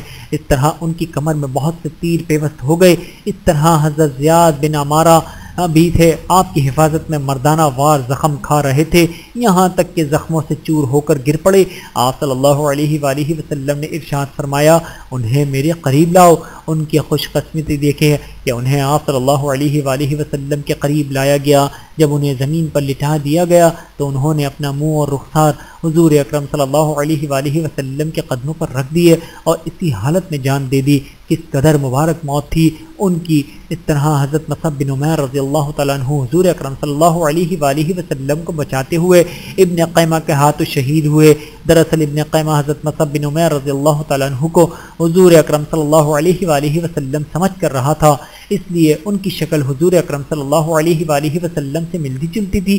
چنانچہ جب اس نے انہیں شہید کر لیا تو قریش کے سرداروں کو جا کر اطلاع دی کہ اس نے رسول اللہ صلی اللہ علیہ وآلہ وسلم کو شہید کر دیا ہے، حالانکہ اس نے حضرت مصعب بن عمیر کو شہید کیا تھا۔ اسی دوران ابی بن خلف رسول اللہ صلی اللہ علیہ وآلہ وسلم کی طرف بڑھا، اس پر کئی صحابہ اس کے راستے میں آ گئے، لیکن حضور اکرم صلی اللہ علیہ وآلہ وسلم نے ان سے ارشاد فرمایا، اسے میری طرف آنے دو۔ پھر آپ صلی اللہ علیہ وآلہ وسلم نے یہ کہتے ہوئے اس کی طرف بڑھے، اے جھوٹے کہاں بھاگتا ہے؟ پھر حضور اکرم صلی اللہ علیہ وآلہ وسلم نے اپنے ایک صحابی کے ہاتھ سے ایک نیزہ لیا اور نیزے کی نوک ابی بن خالف کی گردن میں بہت ہی آہستہ سے چبو دی۔ مطلب یہ کہ نیزہ اس قدر آہستہ چبویا کہ اس کے خون بھی نہیں نکلا، مگر اسی ہلکی سی خراش ہی سے وہ بری طرح چیختا ہوا وہاں سے بھاگا۔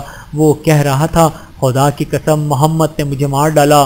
مشرکوں نے اسے روکنے کی کوشش کی اور کہا، تو بہت چھوٹے دل کا نکلا، تیری عقل جاتی رہی، اپنے پہلوں میں تیر لیے پھرتا ہے، تیر اندازی کرتا ہے اور تجھے کوئی زخم بھی نہیں آیا، لیکن چیخ کتنا رہا ہے، ایک معمولی سے خراش ہے، ایسی خراش پر تو ہم اف بھی نہیں کرتے۔ اس پر ابی بن خلف نے درد سے کراتے ہوئے کہا، لات اور عزا کی قسم، اس وقت مجھے جس قدر شدید تکلیف ہو رہی ہے، اگر وہ ذی المجاز کے میلے میں سارے آدمیوں پر بھی تقسیم کر دی جائے تو سب کے سب مر جائیں۔ بات دراصل یہ تھی کہ مکے میں ابی بن خلف نبی کریم صلی اللہ علیہ وآلہ وسلم سے کہا کرتا تھا، اے محمد میرے پاس ایک بہترین گھوڑا ہے، میں اسے روزانہ 12 مرتبہ چارہ کھلا کر موٹا کر رہا ہوں، اس پر سوار ہو کر میں تمہیں قتل کروں گا۔ اس کی بکواس سن کر حضور اکرم صلی اللہ علیہ وآلہ وسلم فرماتے تھے، انشاءاللہ میں خود تجھے قتل کروں گا۔ اب جب اسے آپ صلی اللہ علیہ وآلہ وسلم کے ہاتھوں خراش پہنچی تو اس کی ناقابل برداشت تکلیف نے اسے چیخنے پر مجبور کر دیا۔ وہ بار بار لوٹ پوٹ ہو رہا تھا اور کسی ذبح کیے ہوئے بیل کی طرح ڈکرا رہا تھا۔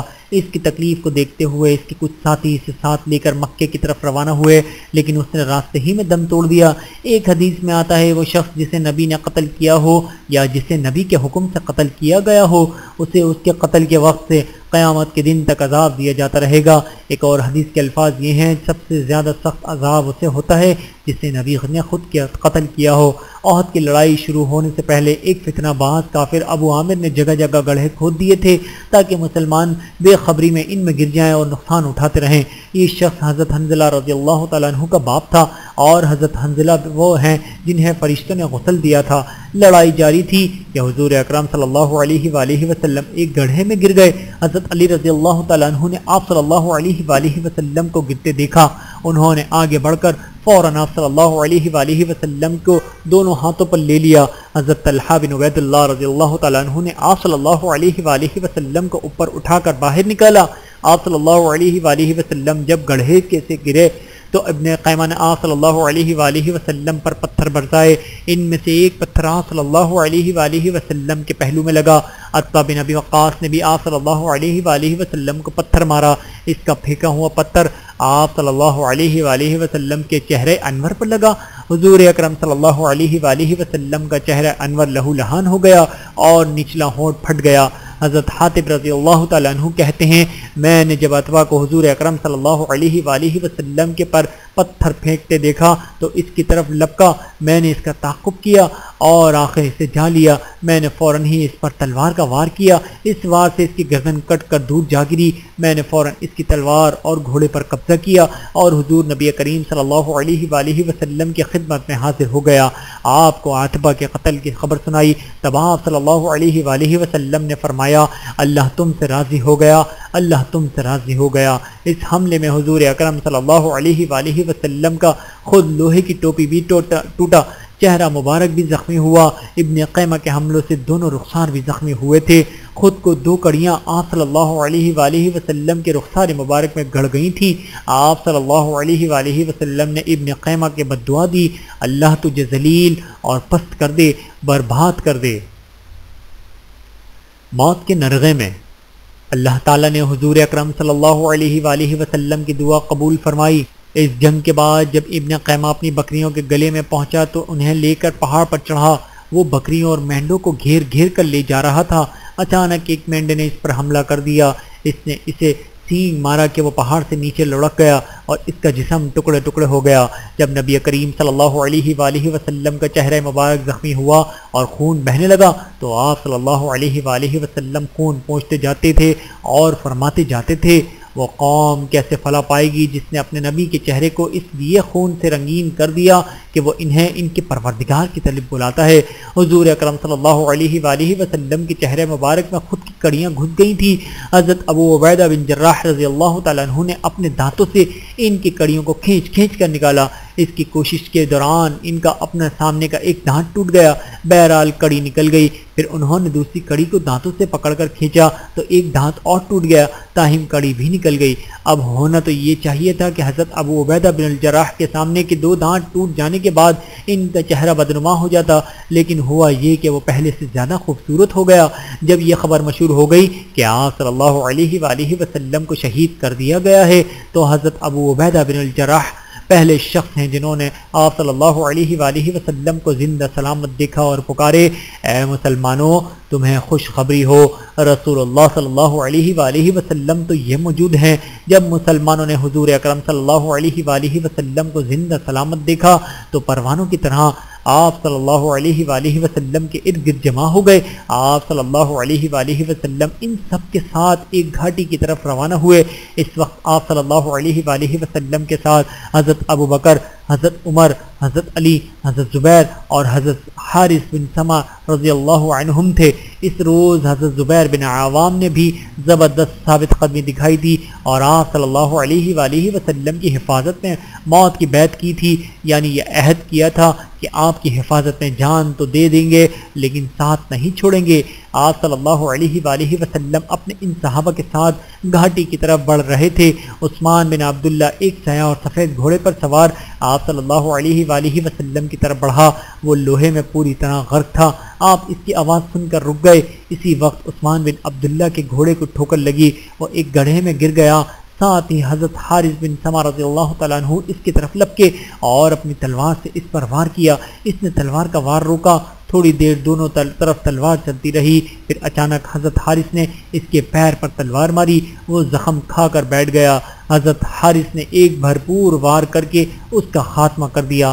اس پر حضور نبی کریم صلی اللہ علیہ وآلہ وسلم نے فرمایا، اللہ کا شکر ہے جس نے اسے ہلاک کر دیا۔ اسی وقت عبداللہ بن جابر عامری نے حضرت حارث پر حملہ کر دیا۔ اس کی تلوار حضرت حارث کے کندھے پر لگی، کندھا زخمی ہو گیا۔ ان لمحات میں حضرت ابو دبجانہ رضی اللہ تعالیٰ عنہ نے عبداللہ بن جابر پر حملہ کر دیا اور اپنی تلوار سے اسے ذبح کر ڈالا۔ مسلمان حضرت حارث رضی اللہ تعالیٰ عنہ کو اٹھا کر لے گئے تاکہ ان کی مرہم پٹی کی جا سکے۔ پھر حضور اکرم صلی اللہ علیہ وآلہ وسلم نے اس چٹان کے اوپر جانے کا ارادہ فرمایا جو گھاٹی کے اندر ابھری ہوئی تھی، لیکن زخموں سے خون نکل جانے اور ضربوں کے بوجھ کی وجہ سے آپ صلی اللہ علیہ وآلہ وسلم چڑھ نہ سکے۔ یہ دیکھ کر حضرت طلحہ رضی اللہ تعالیٰ عنہ آپ صلی اللہ علیہ وآلہ وسلم کے سامنے بیٹھ گئے اور آپ صلی اللہ علیہ وآلہ وسلم کو کاندھوں پر بٹھا کر چٹان کے اوپر لے گئے۔ اس وقت آپ صلی اللہ علیہ وآلہ وسلم نے فرمایا، طلحہ کے اس نیک عمل کی وجہ سے ان پر جنت واجب ہو گئی۔ ان کی ایک ٹانگ میں لنگڑاہٹ تھی۔ جب یہ آن حضرت صلی اللہ علیہ وآلہ وسلم کو کندھوں پر اٹھا کر چلے تو چال میں لنگڑاہٹ تھی۔ اب ان کی کوشش یہ تھی کہ لنگڑاہٹ نہ ہو تاکہ حضور اکرم صلی اللہ علیہ وآلہ وسلم کو تکلیف نہ پہنچے۔ آپ صلی اللہ علیہ وآلہ وسلم کو کندھوں پر اٹھا کر چلنے کی برکت اور ان کا لنگڑاہٹ دور ہو گیا۔ اس وقت تک جنگ کی یہ خبریں مدینہ منورہ میں پہنچ چکی تھیں، لہٰذا وہاں سے عورتیں میدان احد کی طرف چل پڑیں۔ ان میں حضرت فاطمہ رضی اللہ تعالیٰ عنہا بھی تھیں۔ انہوں نے آپ صلی اللہ علیہ وآلہ وسلم کو زخمی دیکھا تو بے اختیار آپ سے لپٹ گئیں۔ پھر انہوں نے آپ صلی اللہ علیہ وآلہ وسلم کے زخموں کو دھویا۔ حضرت علی رضی اللہ تعالیٰ عنہ پانی ڈالنے لگے لیکن زخموں سے خون اور زیادہ بہنے لگا۔ تب حضرت فاطمہ رضی اللہ تعالیٰ عنہ نے اپنی چادر کا ایک ٹکڑا پھاڑ کر جلایا۔ جب وہ جل کر راکھ ہو گیا تو وہ راکھ انہوں نے آپ صلی اللہ علیہ وآلہ وسلم کے زخموں پر بھر دی۔ اس طرح آپ صلی اللہ علیہ وآلہ وسلم کے زخموں سے خون بہنے کا سلسلہ رکا۔ حضور اکرم صلی اللہ علیہ وآلہ وسلم جب اس چٹان پر پہنچے تو دشمن کی ایک جماعت پہاڑ کے اوپر پہنچ گئی۔ اس جماعت میں خالد بن ولید بھی تھے۔ حضور اکرم صلی اللہ علیہ وآلہ وسلم نے دشمنوں کو دیکھ کر فرمایا، اے اللہ، ہماری طاقت اور قوت صرف تیری ہی ذات ہے۔ اسی وقت حضرت عمر رضی اللہ تعالیٰ عنہ نے مہاجرین کی ایک جماعت کے ساتھ ان لوگوں کا مقابلہ کیا اور انہیں پیچھے دھکیل کر پہاڑ سے نیچے اترنے پر مجبور کر دیا۔ اس کے بعد آپ صلی اللہ علیہ وآلہ وسلم نے ظہر کی نماز ادا کی۔ کمزوری کی وجہ سے یہ نماز بیٹھ کر ادا فرمائی۔ اس لڑائی میں حضرت طلحہ رضی اللہ تعالیٰ عنہ کے جسم پر تقریباً 70 زخم آئے۔ یہ نیزوں، بروں اور تلواروں کے تھے۔ تلوار کے ایک وار سے ان کی انگلیاں بھی کٹ گئیں۔ دوسرے ہاتھ میں ان کا ایک تیر آ کر لگا تھا، اس سے مسلسل خون بہنے لگا، یہاں تک کہ کمزوری کی وجہ سے ان پر بے ہوشی طاری ہو گئی۔ اس پر حضرت ابوبکر صدیق نے ان کے منہ پر پانی کے چھینٹے مارے۔ اس سے انہیں ہوش آیا تو فوراً پوچھا، رسول اللہ صلی اللہ علیہ وآلہ وسلم کا کیا حال ہے؟ حضرت ابوبکر صدیق نے جواب دیا، خیریت سے ہیں۔ یہ سن کر حضرت طلحہ رضی اللہ تعالیٰ عنہ نے کہا، اللہ کا شکر ہے، ہر مصیبت کے بعد آسانی ہوتی ہے۔ حضرت عبد الرحمن بن عوف کے منہ پر ضرب لگی، اس ضرب سے ان کے دانت ٹوٹ گئے۔ اس کے علاوہ ان کے جسم پر 20 زخم تھے، ایک زخم ایک پیر پر بھی آیا تھا، اس سے وہ لنگڑے ہو گئے تھے۔ حضرت کعب بن مالک رضی اللہ تعالیٰ عنہ کے جسم پر بھی 20 کے قریب زخم آئے تھے۔ غرض اکثر صحابہ کرام رضوان اللہ عنہم شدید زخمی ہوئے تھے۔ احد کی لڑائی شروع ہونے سے پہلے ایک شخص قزام نامی بھی مسلمانوں کی طرف سے جنگ میں شریک ہوا تھا۔ اسے دیکھتے ہی حضور اکرم صلی اللہ علیہ وآلہ وسلم نے ارشاد فرمایا تھا کہ یہ شخص جہنمی ہے۔ وہ احد کی لڑائی میں بہت بہادری سے لڑا۔ لڑائی شروع ہونے پر سب سے پہلا تیر بھی اسی نے چلایا تھا۔ لڑتے لڑتے وہ مشرکوں کے اونٹ سوار دستے پر لوٹ پڑا اور 8-10 مشرکوں کو آن کی آن میں قتل کر ڈالا۔ بعض صحابہ نے اس کی بہادری کا تذکرہ آپ صلی اللہ علیہ وآلہ وسلم سے کیا۔ تذکرے سے ان کا مقصد یہ تھا کہ آپ نے تو اسے جہنم میں فرمایا ہے اور وہ اس قدر دلیری سے لڑ رہا ہے۔ اس پر آپ صلی اللہ علیہ وآلہ وسلم نے پھر ارشاد فرمایا، یہ شخص جہنمی ہے۔ صحابہ کرام رضی اللہ عنہم اس پر بہت حیران ہوئے۔ مشرکین کی واپسی۔ جب قزام لڑتے لڑتے بہت زخمی ہو گیا تو اسے اٹھا کر بنی ظفر کے محلے میں پہنچایا گیا۔ یہاں لوگ اس کی تعریف کرنے لگے۔ اس پر وہ بولا، مجھے کیسی خوشخبری سنا رہے ہو؟ خدا کی قسم، میں تو صرف اپنی قوم کی عزت اور فخر کے لیے لڑا ہوں۔ اگر قوم کا معاملہ نہ ہوتا تو میں ہرگز نہ لڑتا۔ اس کے ان الفاظ کا مطلب یہ تھا کہ وہ اللہ اور اس کے رسول کا کلمہ بلند کرنے کے لیے نہیں لڑا تھا۔ پھر زخموں کی تکلیف ناقابل برداشت ہو گئی۔ اس نے اپنی تلوار نکالی، اس کی نوک اپنے سینے پر رکھ کر سارا بوجھ اس پر ڈال دیا۔ اس طرح تلوار اس کے سینے کے آر پار ہو گئی۔ اس طرح وہ حرام موت مرا۔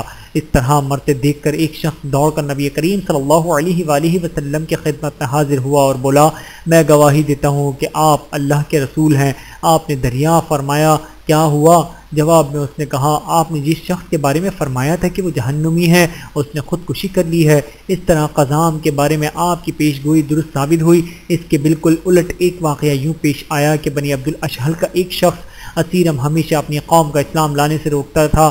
جس روز نبی کریم صلی اللہ علیہ وآلہ وسلم کا غزوہ احد کے لیے مدینہ منورہ سے روانہ ہوئے، یہ شخص مدینہ آیا اور اپنی قوم کے لوگوں کے بارے میں معلوم کیا کہ وہ کہاں ہیں۔ بنی عبد الاشہل نبی کریم صلی اللہ علیہ وآلہ وسلم کے ساتھ غزوہ احد کے لیے روانہ ہو چکے تھے۔ جب اسے یہ بات معلوم ہوئی تو اچانک اس نے اسلام کے لیے رغبت محسوس کی۔ اس نے ذرا پہنی، اپنے ہتھیار ساتھ لیے اور میدان جنگ میں پہنچ گیا۔ پھر مسلمانوں کی ایک صف میں شامل ہو کر کافروں سے جنگ کرنے لگا، یہاں تک کہ لڑتے لڑتے شدید زخمی ہو گیا۔ جنگ کے بعد بنی عبد الاشہل کے لوگ اپنے مقتولوں کو تلاش کر رہے تھے۔ اسیرم پر نظر پڑی، انہوں نے اسے پہچان لیا۔ اسے میدان جنگ میں زخموں سے چور دیکھ کر اس کے قبیلے کے لوگوں کو بہت حیرت ہوئی۔ انہوں نے پوچھا، تم یہاں کیسے آ گئے؟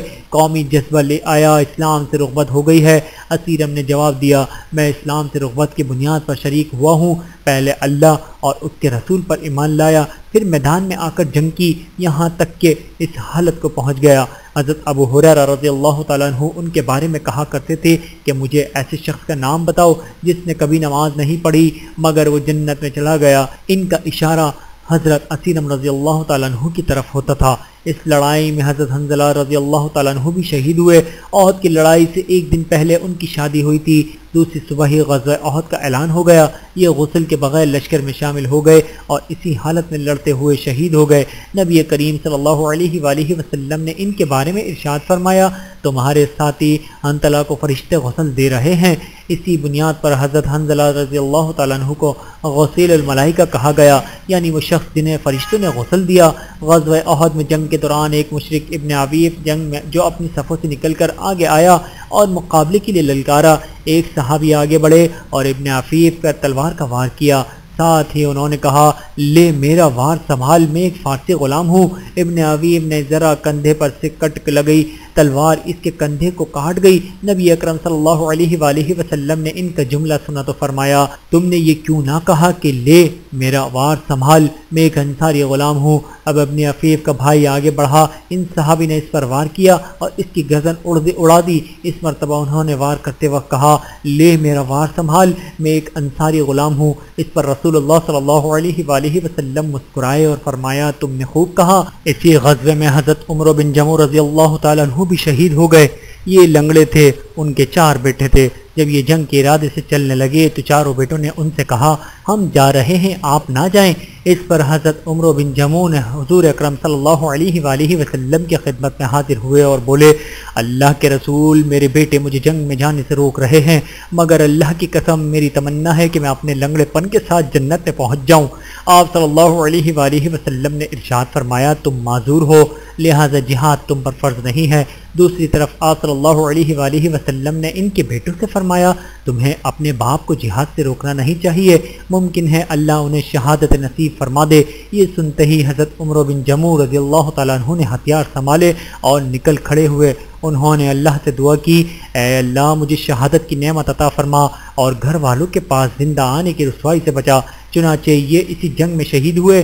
نبی کریم صلی اللہ علیہ وآلہ وسلم نے ان کے بارے میں ارشاد فرمایا، اس ذات کی قسم جس کے قبضے میں میری جان ہے، تم میں ایسے لوگ بھی ہیں کہ اگر وہ کسی بات کی قسم کھا لیں تو اللہ تعالیٰ ان کی قسم کو پورا کر دیتے ہیں۔ انہی لوگوں میں عمرو بن جموع بھی ہیں۔ میں نے انہیں جنت میں ان کے اسی لنگڑے پن کے ساتھ چلتے پھرتے دیکھا ہے۔ اسی جنگ میں ان کے ایک بیٹے خلاد رضی اللہ تعالیٰ عنہ بھی شہید ہوئے اور ان کے سالے عبداللہ رضی اللہ تعالیٰ عنہ بھی شہید ہوئے۔ یہ حضرت جابر رضی اللہ تعالیٰ عنہ کے والد تھے۔ حضرت عمرو بن جموع رضی اللہ تعالیٰ عنہ کی بیوی کا نام ہندہ بن حزام تھا۔ جنگ کے بعد یہ اپنے شوہر، اپنے بیٹے اور اپنے بھائی کی لاشیں ایک اونٹ پر ڈھال کر مدینہ منورہ کی طرف روانہ ہونے لگیں تاکہ انہیں مدینہ منورہ میں دفن کیا جا سکے، لیکن اونٹ نے آگے جانے سے انکار کر دیا اور بیٹھ گیا۔ اس کا رخ میدان احد کی طرف کیا جاتا تو چلنے لگتا، مدینہ منورہ کی طرف کرتے تو بیٹھ جاتا۔ آخر حضرت ہندہ رضی اللہ تعالیٰ عنہا نے حضور نبی کریم صلی اللہ علیہ وآلہ وسلم کی خدمت میں حاضر ہوئیں اور یہ صورتحال بیان کی۔ یہ سن کر آپ صلی اللہ علیہ وآلہ وسلم نے ارشاد فرمایا، یہ اونٹ معمور ہے، یعنی اللہ تعالیٰ کی طرف سے اسے حکم دیا گیا ہے کہ یہ مدینہ نہ جائے، اس لیے ان تینوں کو یہیں دفن کر دو۔ اس سلسلے میں یہ روایت بھی ہے کہ آپ صلی اللہ علیہ وآلہ وسلم نے پوچھا تھا کہ کیا عمرو بن جموع چلتے وقت کچھ کہا تھا؟ تب آپ کو بتایا گیا کہ انہوں نے دعا کی تھی، اے اللہ مجھے زندہ واپس آنے کی رسوائی سے بچانا۔ یہ سن کر آپ صلی اللہ علیہ وآلہ وسلم نے ارشاد فرمایا کہ یہ اونٹ مدینہ منورہ نہیں جائے گا۔ چنانچہ ان تینوں کو وہیں میدان احد میں دفن کیا گیا۔ مشرکوں کے ساتھ آنے والی عورتوں نے شہید ہونے والے مسلمانوں کا مثلا کیا تھا، یعنی ان کے ناک، کان اور ہونٹ وغیرہ کاٹ ڈالے تھے۔ حضور اکرم صلی اللہ علیہ وآلہ وسلم کے چچا حضرت حمزہ رضی اللہ تعالیٰ عنہ کے ساتھ بھی انہوں نے ایسا ہی کیا، یہاں تک کہ ہندہ حضرت ابو سفیان کی اہلیہ جو اس وقت تک مسلمان نہیں ہوئی تھی نے ان کا کلیجہ نکال کر چبایا مگر اس کو نگل نہ سکی۔ لاشوں کو مثلا کرنے کے بعد مشرک واپس لوٹے۔ مسلمانوں نے بھی انہیں روکنے کی کوشش نہ کی کیونکہ سب کی حالت خستہ تھی۔ البتہ ایسے میں حضور نبی کریم صلی اللہ علیہ وآلہ وسلم نے حضرت علی رضی اللہ تعالیٰ عنہ سے فرمایا، دشمن کے پیچھے پیچھے جاؤ اور دیکھو وہ کیا کرتے ہیں اور کیا چاہتے ہیں۔ اگر وہ لوگ اونٹوں پر سوار ہیں اور گھوڑوں کو ہانکتے ہوئے لے جا رہے ہیں تو سمجھو وہ مکہ جا رہے ہیں، لیکن اگر وہ گھوڑوں پر سوار ہیں اور اونٹوں کو ہانک رہے ہیں تو سمجھو وہ مدینہ جا رہے ہیں۔ اور قسم ہے اس ذات کی جس کے قبضے میں میری جان ہے، اگر انہوں نے مدینے کا رخ کیا تو تو میں ہر قیمت پر مدینہ پہنچ کر ان کا مقابلہ کروں گا۔ حضرت علی رضی اللہ تعالیٰ عنہ ان کے پیچھے روانہ ہوئے۔ آخر معلوم ہوا کہ مشرکوں نے مکہ جانے کا ارادہ کر لیا ہے۔ اس طرف سے اطمینان ہو جانے کے بعد مسلمانوں کو اپنے مقتولون کی فکر ہوئی۔ حضور نبی کریم صلی اللہ علیہ وآلہ وسلم نے کوئی سعد بن ربیع کا حال معلوم کر کے آئے۔ میں نے ان کے اوپر تلواریں چمکتی دیکھی تھیں۔ اس پر کچھ صحابہ کرام ان کا حال معلوم کرنے کے لیے جانے لگے۔ اس وقت حضور نبی کریم صلی اللہ علیہ وآلہ وسلم نے ارشاد فرمایا، اگر تم سعد بن ربیع کو زندہ پاؤ تو ان سے میرا سلام کہنا اور ان سے کہنا کہ رسول اللہ صلی اللہ علیہ وآلہ وسلم سے تمہارا حال پوچھتے ہیں۔ ایک انصاری مسلمان نے آخر حضرت سعد بن ربیع رضی اللہ تعالیٰ عنہ کو تلاش کر لیا۔ وہ زخموں سے چور چور تھے، تاہم ابھی جان باقی تھی۔ شہدائے احد کی تدفین۔ ان صحابی نے فوراً حضرت سعد بن ربیع رضی اللہ تعالیٰ عنہ سے کہا، رسول اللہ صلی اللہ علیہ وآلہ وسلم تمہارا حال پوچھتے ہیں، زندوں میں ہو یا مردوں میں ہو؟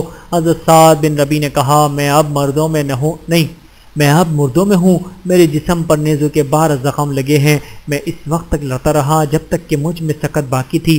اب تم رسول اللہ صلی اللہ علیہ وآلہ وسلم سے میرا سلام عرض کرنا اور کہنا، ابن ربیع آپ کے لیے عرض کرتا تھا کہ اللہ تعالیٰ آپ کو ہماری طرف سے وہی بہترین جزا عطا فرمائے جو ایک امت کی طرف سے اس کے نبی کو مل سکتی ہے۔ نیز میری قوم کو بھی میرا سلام پہنچا دینا اور ان سے کہنا کہ سعد بن ربیع تم سے کہتا ہے کہ اگر ایسی صورت میں تم نے دشمن کو اللہ کے نبی تک پہنچنے دیا کہ تم میں سے ایک شخص بھی زندہ ہے تو اس جرم کے لیے اللہ کے ہاں تمہارا کوئی عذر قبول نہیں ہوگا۔ یہ کہنے کے چند لمحے بعد ہی ان کی روح نکل گئی۔ وہ انصاری صحابی اس کے بعد رسول اللہ صلی اللہ علیہ وآلہ وسلم کے پاس حاضر ہوئے اور سعد بن ربیع رضی اللہ تعالیٰ عنہ کے بارے میں بتایا۔ تب آپ صلی اللہ علیہ وآلہ وسلم نے ان کے بارے میں ارشاد فرمایا، اللہ تعالیٰ سعد پر رحمت فرمائے، اس نے صرف اللہ اور رسول کے لیے زندگی میں مرتے وقت بھی دونوں حالتوں میں خیر خواہی کی ہے۔ حضرت سعد بن ربیع رضی اللہ تعالیٰ عنہ کی 2 صاحبزادیاں تھیں۔ ان کی ایک صاحبزادی حضرت ابوبکر صدیق رضی اللہ تعالیٰ عنہ کی خلافت کے زمانے میں ایک مرتبہ ان سے ملنے کے لیے آئیں۔ آپ نے ان کے لیے چادر بچھا دی۔ ایسے میں حضرت عمر رضی اللہ تعالیٰ عنہ تشریف لے آئے۔ انہوں نے حضرت ابوبکر صدیق رضی اللہ تعالیٰ عنہ سے پوچھا، یہ خاتون کون ہے؟ حضرت ابوبکر صدیق نے فرمایا، یہ اس شخص کی بیٹی ہیں جو مجھ سے اور تم سے بہتر تھا۔ حضرت عمر رضی اللہ تعالیٰ عنہ نے پوچھا، کون؟ اے خلیفہ رسول وہ کون شخص تھا؟ آپ نے فرمایا، وہ شخص وہ تھا جو سبقت کر کے جنت میں پہنچ گیا، میں اور تم رہ گئے۔ یہ سعد بن ربیع کی صاحبزادی ہیں۔ اس کے بعد نبی کریم صلی اللہ علیہ وآلہ وسلم اپنے چچا حضرت حمزہ رضی اللہ تعالیٰ عنہ کی تلاش میں نکلے۔ اس وقت ایک شخص نے عرض کیا، میں نے انہیں چٹانوں کے قریب دیکھا ہے، وہ اس وقت کے رہے تھے، میں اللہ کا شیر ہوں اور اس کے رسول کا شیر ہوں۔ اس کے بتانے پر آپ صلی اللہ علیہ وآلہ وسلم ان چٹانوں کی طرف چلے جہاں اس شخص نے حضرت حمزہ رضی اللہ تعالیٰ عنہ کو دیکھا تھا۔ آخری وادی کے درمیان میرے حضور اکرم صلی اللہ علیہ وآلہ وسلم کو اپنے چچا کی لاش نظر آئی۔ حالت یہ تھی کہ ان کا پیٹ چاک تھا اور ناک کان کاٹ ڈالے گئے تھے۔ آپ صلی اللہ علیہ وآلہ وسلم کے لیے یہ منظر بہت دردناک تھا۔ آپ صلی اللہ علیہ وآلہ وسلم نے فرمایا، اس جیسا تکلیف دہ منظر میں نے کبھی نہیں دیکھا۔ پھر حضور اکرم صلی اللہ علیہ وآلہ وسلم خوب روئے۔ حضرت عبداللہ ابن مسعود فرماتے ہیں کہ ہم نے آن حضرت صلی اللہ علیہ وآلہ وسلم کو اتنا روتے ہوئے کبھی نہیں دیکھا تھا جتنا حضرت حمزہ رضی اللہ تعالیٰ عنہ کی لاش پر روئے تھے۔ اس کے بعد نبی کریم صلی اللہ علیہ وآلہ وسلم نے حضرت زبیر سے فرمایا، اپنی والدہ کو اس طرف نہ آنے دینا، وہ پیارے چچا کی لاش دیکھنے نہ پائیں۔ حضرت زبیر کی والدہ کا نام حضرت صفیہ رضی اللہ تعالیٰ عنہ تھا۔ وہ حضرت حمزہ رضی اللہ تعالیٰ عنہ کی بہن تھی اور رسول اللہ صلی اللہ علیہ وآلہ وسلم کی پھوپھی تھی۔ حکم سنتے ہی حضرت زبیر رضی اللہ تعالیٰ عنہ مدینہ منورہ کے راستے پر پہنچ گئے۔ اس طرف سے حضرت صفیہ رضی اللہ تعالیٰ عنہ چلی آ رہی تھیں۔ وہ انہیں دیکھتے ہی بولیں، ماں آپ واپس چلی جائیں۔ اس پر حضرت صفیہ رضی اللہ تعالیٰ عنہ نے بیٹے کے سینے پر ہاتھ مارا اور فرمایا، کیوں چلی جاؤں؟ مجھے معلوم ہے میرے بھائی کی لاش کا مسئلہ کیا گیا ہے، مگر یہ سب خدا کے راہ میں ہوا ہے، میں انشاءاللہ صبر کا دامن نہیں چھوڑوں گی۔ ان کا جواب سن کر حضرت زبیر رضی اللہ تعالیٰ عنہ نبی کریم صلی اللہ علیہ وآلہ وسلم کے پاس آئے اور ان کا جواب آپ کو بتایا۔ تب آپ نے فرمایا، اچھا انہیں آنے دو۔ چنانچہ انہوں نے آ کر بھائی کی لاش کو دیکھا، ان للہ و ان الیہ راجعون پڑھا اور ان کی مغفرت کی دعا کی۔ اس کے بعد آن حضرت صلی اللہ علیہ وآلہ وسلم نے ارشاد فرمایا حمزہ کے لیے کفن کا انتظام کرو۔ ایک انصاری صحابی آگے بڑھے، انہوں نے اپنی چادر ان پر ڈال دی، پھر ایک صحابی آگے بڑھا، انہوں نے بھی اپنی چادر ان پر ڈال دی۔ آن حضرت صلی اللہ علیہ وآلہ وسلم نے حضرت جابر رضی اللہ تعالیٰ عنہ سے فرمایا جابر ان میں سے ایک چادر تمہارے والد کے لیے اور دوسری چادر میرے چچا کے لیے ہوگی۔ حضرت مسعد بن عمیر کو بھی کفن کے لیے صرف ایک چادر ملی۔ وہ چادر اتنی چھوٹی تھی کہ سر ڈھانکا جاتا تو پاؤں کھل جاتے، پاؤں ڈھانکتے تو سر کھل جاتا۔ آپ صلی اللہ علیہ وآلہ وسلم نے ارشاد فرمایا سر کو چادر سے ڈھانپ دو اور پیروں پر گھاس ڈال دو۔ یہ مصعب بن عمیر رضی اللہ تعالیٰ عنہ وہ تھے جو اسلام لانے سے پہلے قیمتی لباس پہنتے تھے۔ ان کا لباس خوشبوؤں سے مہکتا رہتا تھا۔ آج ان کی میت کے لیے پورا کفن بھی میسر نہیں تھا۔ باقی شہداء کو اس طرح کفن دیا گیا کہ ایک ایک چادر میں دو دو تین تین لاشوں کو لپیٹ کر ایک ہی قبر میں دفن کیا گیا۔ پھر آپ صلی اللہ علیہ وآلہ وسلم نے شہداء پر نماز جنازہ ادا فرمائی۔ غزوہ احد کی شہداء میں حضرت عبداللہ بن حجش رضی اللہ تعالیٰ عنہ بھی تھے۔ انہوں نے ایک دن پہلے دعا کی تھی اے اللہ کل کسی بہت طاقتور آدمی سے میرا مقابلہ ہو جو مجھے قتل کرے، پھر میری لاش کا مسئلہ کرے، پھر میں قیامت میں تیرے سامنے حاضر ہوں تو مجھ سے پوچھے اے عبداللہ تیری ناک اور کان کس وجہ سے کاٹے گئے، تو میں کہوں گا تیری اور تیرے رسول کی اطاعت کی وجہ سے، اور اس وقت اللہ تعالیٰ فرمائیں گے تو نے سچ کہا۔ چنانچہ یہ اس لڑائی میں شہید ہوئے اور ان کی لاش کا مسئلہ کیا گیا۔ لڑائی کے دوران ان کی تلوار ٹوٹ گئی تھی، تب حضور اکرم صلی اللہ علیہ وآلہ وسلم نے انہیں کھجور کی ایک شاخ عطا فرمائی۔ وہ ان کے ہاتھ میں جاتے ہی تلوار بن گئی اور یہ اسی سے لڑے۔ اس جنگ میں حضرت جابر کے والد حضرت عبداللہ بن عمر رضی اللہ تعالیٰ عنہ بھی شہید ہوئے تھے۔ ان کے چہرے پر زخم آیا تھا۔ اس زخم کی وجہ سے جب ان کا آخری وقت آیا تو ان کا ہاتھ اس زخم پر تھا۔ جب ان کی لاش اٹھائی گئی اور ہاتھ کو زخم پر سے اٹھایا گیا تو زخم سے خون جاری ہو گیا اور اس پر ان کے ہاتھ کا پھر زخم پر رکھ دیا گیا۔ جو ہی ہاتھ رکھا گیا خون بند ہو گیا۔ حضرت عبداللہ بن عمرو اور حضرت عمرو بن جموع رضی اللہ عنہم کو ایک ہی قبر میں دفن کیا گیا تھا۔ کافی مدت بعد احد کے میدان میں سیلاب آ گیا، اس سے وہ قبر کھل گئی۔ لوگوں نے دیکھا کہ ان دونوں لاشوں میں ذرا بھی فرق نہیں آیا تھا، بالکل تر و تازہ تھیں، یوں لگتا تھا جیسے ابھی کل ہی دفن کی گئی ہوں۔ حضرت عبداللہ بن عمرو رضی اللہ تعالیٰ عنہ کا ہاتھ اسی طرح اس زخم پر تھا۔ کسی نے ان کا ہاتھ ہٹا دیا، ہاتھ ہٹاتے ہی خون جاری ہو گیا، چنانچہ ہاتھ پھر زخم پر رکھ دیا گیا۔ حضرت امیر معاویہ رضی اللہ تعالیٰ عنہ نے اپنے دور میں میدان احد سے ایک نہر کھدوائی۔ یہ نہر شہداء کی قبروں کے درمیان سے نکالی گئی، اس لیے انہوں نے لوگوں کو حکم دیا کہ اپنے مردوں کو ان قبروں سے نکال کر دوسری جگہ دفن کر دیں۔ لوگ روتے ہوئے وہاں پہنچے، انہوں نے قبروں میں سے لاشوں کو نکالا تو تمام شہداء کی لاشیں بالکل تر و تازہ تھیں، نرم و ملائم تھیں، ان کے تمام جوڑ نرم تھے۔ اور یہ واقعہ غزوہ احد کی 40 سال بعد کا ہے۔ حضرت حمزہ رضی اللہ تعالیٰ عنہ کی لاش نکالنے کے لیے ان کی قبر کھودی جا رہی تھی تو ان کے پاؤں پر کدال لگ گئی۔ ویڈیو دیکھنے کا بہت شکریہ۔ مزید ویڈیوز دیکھنے کے لیے ہمارے چینل کو سبسکرائب کریں۔ اگر ویڈیو پسند آئے تو لائک کریں۔ اچھی بات کو دوسروں تک پہنچانا صدقہ جاریہ ہے۔ جزاکم اللہ خیرا کثیرا۔ اپنا اور اپنے پیاروں کا بہت زیادہ خیال رکھیے گا اور مجھے دعاؤں میں یاد رکھیے گا۔ Take care. اللہ حافظ۔